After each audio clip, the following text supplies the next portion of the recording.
नमस्कार मित्रांनो, 29 ऑगस्टला जरांगे पाटील मुंबईला जाण्यासाठी ठाम आहेत आणि त्या संदर्भामध्ये त्यांच्या महाराष्ट्रभरामध्ये बैठका चालू आहेत। प्रचंड गर्दीमध्ये मराठा समाजाचा त्यांना उत्स्फूर्त असा पाठिंबा मिळतोय आणि जरांगे पाटील ज्या पद्धतीनं आवाहन करतायत किंवा खात्री देत आहेत की यावेळेला कोट्यावधीच्या संख्येनं मराठा समाज हा 29 ऑगस्टच्या मोर्चासाठी 27 तारखेपासून घराच्या बाहेर पडलेला असेल।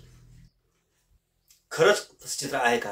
तर त्यांच्या बैठका पाहिल्याच्या नंतर लक्षामध्ये बसतं की जी हवा मागल्या काळामध्ये जरांगे पाटलांची होती ती आजही जशाला तशी आहे।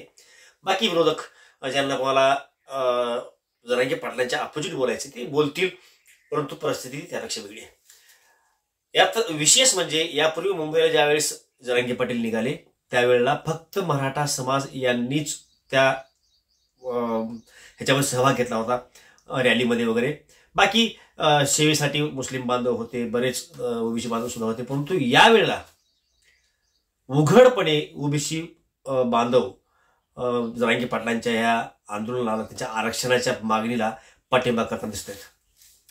म्हणजे त्यांच्या लक्षामध्ये बऱ्याच बांधवांच्या आलेलं दिसतंय की ओबीसी मधून जे जरांगे पाटील आरक्षण मागतायत त्यातलं फक्त 19% जे ओबीसी आहे त्यातून आरक्षण आहे, त्याच्या वरी धनगर असेल, वंजारी असेल, या ज्या कॅटेगरी आहेत, ह्या अनेक आणखी छोटे मोठे राजपूत वगैरे आहेत, ह्या लोकांच्या कॅटेगरीत यांना धक्का लागत नाही। म्हणजे व्हीजे एनटी मग एनटी मध्ये NT 1, 2, 3 ह्या सगळ्या लोकांना धक्का लागत नाही। मराठा जरी ओबीसी मध्ये आले तरी धक्का कोणाला लागतो? जे 19% मध्ये आहेत। आणि मग महाराष्ट्रातला मराठा समाज आज कुण्या हालतीमध्ये जगतोय याची जाणीव त्या त्या गावातील खेड्यापाड्यातील ओबीसी बांधवाला आहे ना।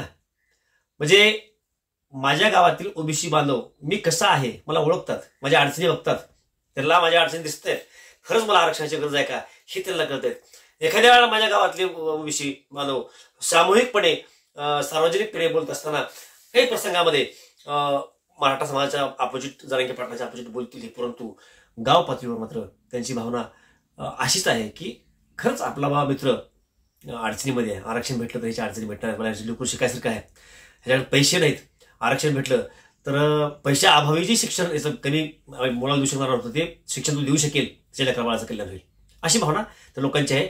आणि त्यामुळं हे उत्स्फूर्तपणे हे लोक आता बाहेर पडताना दिसत आहेत। परंतु 29 ऑगस्टच्या ह्या रॅलीचं किंवा उपोषणाला बसण्यासाठी जी मुंबईला जरांगे पाटील निघतात याची धास्ती मुंबईमधील गणेश मंडळाने घेतली असं एक बातमी मागायला आली। वास्तवामध्ये यांचा एक रूट आहे, त्या रूटने जाणार आहेत अशीही मुबलक मोठ्या प्रमाणामध्ये गर्दी असते। थोडा बहुत फरक पडेल की जरांगे पाटील आणि मराठा समाज मुंबईमध्ये जर नाही गेला तर त्या परिस्थितीमधला गणेशोत्सव मुंबईमधला आणि हे गेल्यामुळं थोडा बहुत फरक पडेल, परंतु गेल्यामुळे काय फार मोठा त्याचं काही विघातक अशा घटना घडणार अशातला भाग नाही। परंतु जरांगे पाटलांना जर उपोषणाला बसू द्यायचे नसेल तर याला अडथळा निश्चितपणे आणावा लागेल। ते आणण्यासाठीचे वेगवेगळे प्रयोग सरकारच्या माध्यमातून किंवा विरोधकाच्या माध्यमातून त्याला केले जातील, त्याचे प्रयत्न चालू पण झाले। त्यामुळे मराठा बांधवांनी सावध व्हायचंय आणि एक गोष्ट लक्षात घ्यायचं की इतक्या मोठ्या मॉबच्या वाकड्यामध्ये शिरायची हिंमत कुणी करणार नाही, पहिलं टॉपिक। त्यामुळे घाबरायची गरज नाही, बिनधास्तपणे निघायचं। आणि दुसरी गोष्ट, आपल्याकडून विघातक कुठलीच गोष्ट होणार नाही।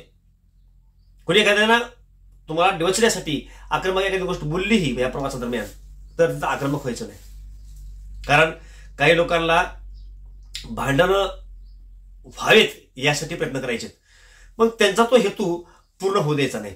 त्याच्यामुळे स्वतः वाद घालायचा नाही, कोणी वाद घालायला आलं तरी सायलेंट बघता येईल पुरा। परंतु काही मोठ्या प्रमाणामध्ये काही आपल्यावरती आक्रमण होईल का किंवा हल्ला करतील का तर एवढी हिंमत कुणीही करणार नाही, इतक्या मोठ्या मॉबच्या पुढे टेकणार पण नाही, अगदी पोलीस सुद्धा नाही। त्यामुळं बिनधास्तपणे मराठा समाजानं ह्या 29 तारखेच्या जरांगे पाटलाच्या लढ्यामध्ये सहभाग घेण्यासाठी 27 तारखेला घराच्या बाहेर पडायचंय। आम्ही तर निघतोय, आमचं नियोजन आहेच।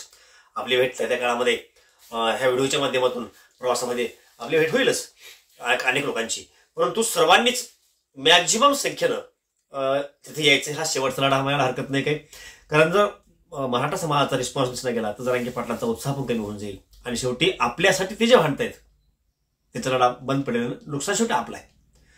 एक गोष्ट तुम्ही लक्षात घ्या, जरांगे पाटलांच्या कुटुंबाला ओबीसीचं आरक्षण भेटलेलं आहे.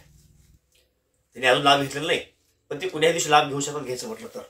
परंतु त्यांचं वाक्य आहे ते भांडतात कोणासाठी? या समाजासाठी.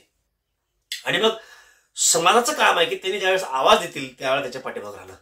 त्यामुळे सर्वांनी अगदी 27 तारखेला आपल्या घरून बाहेर पडायचं. जिथं तुम्हाला जॉईन होणं शक्य असेल त्या ठिकाणी जाऊन जॉईन व्हायचे.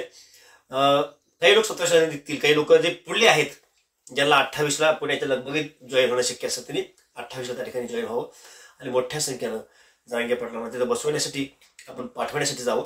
आणि एक जरांगे पाटील उपोषणाला बसल्याच्या नंतर तुम्ही परत फिरा. काही लोक वापस येतील, काही नवीन लोक जातील. ही गाठी भेटी घेण्याची जो सिलसिला आहे तो पुढे चालू राहील. परंतु इतकी वेळ सरकार येऊ दे असं वाटत नाही आणि येऊ पण सरकारने देऊ नये, कारण इतक्या मोठ्या संख्येमधला मॉब मुंबईमध्ये जाणं योग्य नाही, ह्यांची पण इच्छा नाही. परंतु मजबुरी आहे की ते केल्यामुळं आरक्षण मिळणार असेल तर मग जावं लागेल. त्यामुळं मराठा बांधवांनी खंबीरपणे यावेळेला जरांगे पाटलांच्या पाठीशी मागं राहायचंय. आपले 2 दिवस फक्त 27, 28, 29ला संध्याकाळी जरांगे पाटील बसले की तुम्ही वापस निघा, काय अडचण नाही.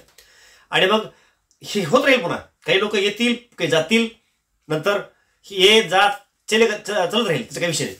परंतु आज मोठ्या संख्येनं बहुसंख्य मराठा समाज, सगळाच मराठा समाज जो काही 6 कोटी 7 कोटी सांगितला जातोय तेवढा पूर्ण समाज जरांगे पाटलांच्या पाठीशी आहे हे दाखवण्यासाठी म्हणून 27, 28 आणि 29 या 3 दिवसामध्ये जमल त्या ठिकाणी जमल त्या दिवशी आपण जॉईन व्हावं आणि आपलं शक्ती प्रदर्शन निश्चितपणे करावं असं आवाहन करतो.